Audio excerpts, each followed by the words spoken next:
ఎన్ Vijay, నేటూరి Muralidhar, T Raghavachari, మూర్తి గారు, and other members of the Ashraya Education Trust,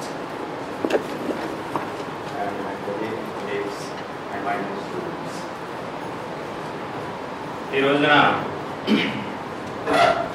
మరి ఆశ్రయ ఎడ్యుకేషన్ ట్రస్ట్ మెంబర్స్ అందరూ కూడా మన కాలేజీకి వచ్చి ఎంతో విశాలమైన భావంతో ఈ ట్రస్ట్ని వారందరూ కూడా ఆర్గనైజ్ చేయటం, మరి లాస్ట్ ఇయర్ కూడా మన కాలేజీకి వచ్చి కొంతమంది విద్యార్థులకి ఈ ఫీజెస్ అన్నీ కూడా ఇవ్వటం అనేది జరిగింది. సో మొట్టమొదటిగా ఈ ట్రస్ట్కి చెందిన అనేక మంది మెంబర్స్ ఉండటం జరిగింది.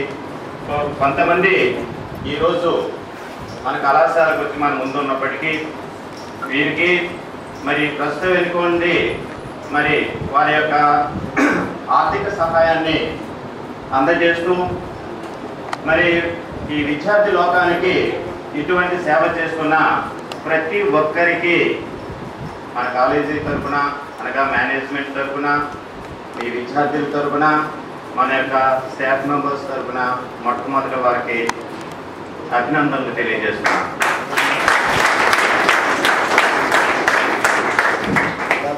ఇది చాలా ఒక విశాలమైన భావంతో ఏదో మనం సంపాదించుకోవడం కాదు, మరి విద్యార్థులకి ముఖ్యంగా ఈ చదువు అనేది, ఈ విద్యాదానం అనేది అతి గొప్ప దానం.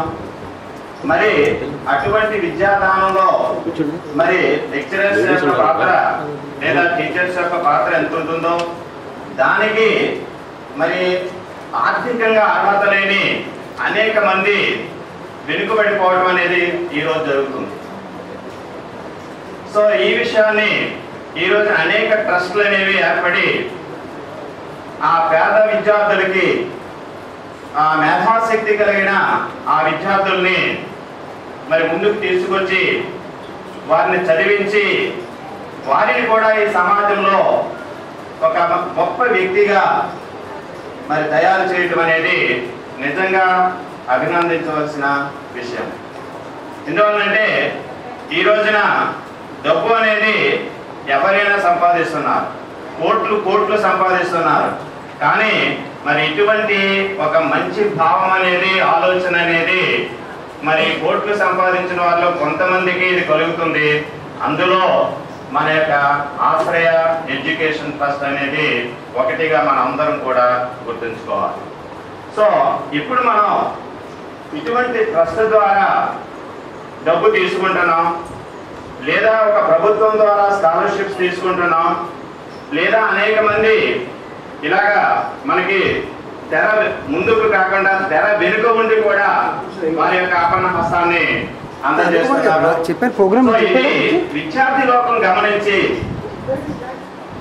మరి ఇటువంటి డబ్బు మనం తీసుకుంటున్నాం, దీనికి తగు న్యాయాన్ని చేకూర్చి మనం ఈ ఆర్థిక సహాయంతో ముందుకు వచ్చి భావితరంలో మనలాంటి అనేక మంది విద్యార్థులకి మనం వెనుక ఉండి ఈ విధమైన కార్యక్రమాన్ని చేపట్టడానికి మీరు దీన్ని సద్వినియోగం చేసుకోవాలి. అంతేగాని స్కాలర్షిప్స్ వస్తున్నాయి, మనం దాన్ని వాడుకుంటున్నాం, మిస్యూజ్ చేస్తున్నాం అంటే అది నిజంగా మరి ఆత్మహత్య లాంటిది. అందువల్ల ఎవరికి డబ్బు అంటే కష్టం కాదు, అందరికీ ఇష్టమే. మరి అటువంటి వ్యక్తులు తమ జేబులో డబ్బు తీసి 10,000, 20,000, 30,000 మనకి ఇట్లాగా డొనేషన్ ఇస్తున్నారంటే దానికి సరి అయిన న్యాయాన్ని ఈ రకంగా మనం స్కాలర్షిప్ తీసుకున్న విద్యార్థులు చేయాలని నేను సభాముఖంగా మిమ్మల్ని అందరికీ కూడా విజ్ఞప్తి చేస్తున్నాను. సో అందువల్ల అనేక